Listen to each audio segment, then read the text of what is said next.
I was asked to meet a CIA scientist back in, I think it was 97 it was, because he wanted to get information out, but he couldn't because of the situation he was in.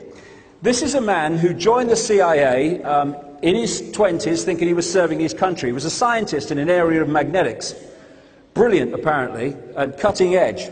He told me I could produce the technology that can create abundant growth in deserts without water by resonating the natural energy fields of the plant. He said at its optimum, it's like watching a time-lapse photograph, so quick do they grow.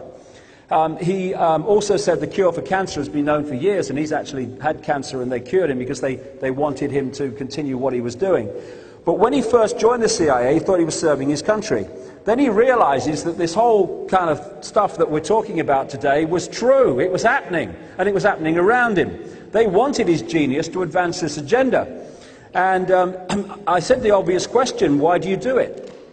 And he opened his shirt, and on his chest was this like plastic see-through shampoo sachet, and inside was some orangey golden liquid.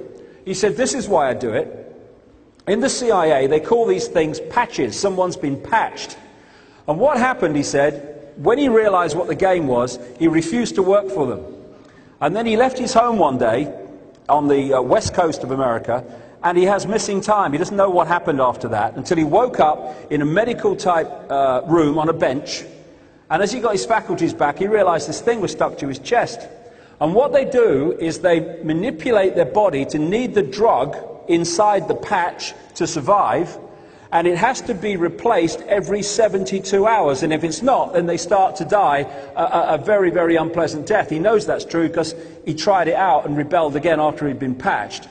And he said there are thousands of scientists in underground bases who are patched in the same way so that they will use their genius to advance this agenda that we're talking about. And one of the things they do, just very quickly, is they'll develop something like high technology, like the high technology that's coming in now as part of the surveillance program, and they will release them through their transnational corporations from the underground projects. And then the cover story comes, some guy within the corporation has invented this fantastic new technology. No, it's been slipped out of the underground projects to be unleashed on the public through the corporation.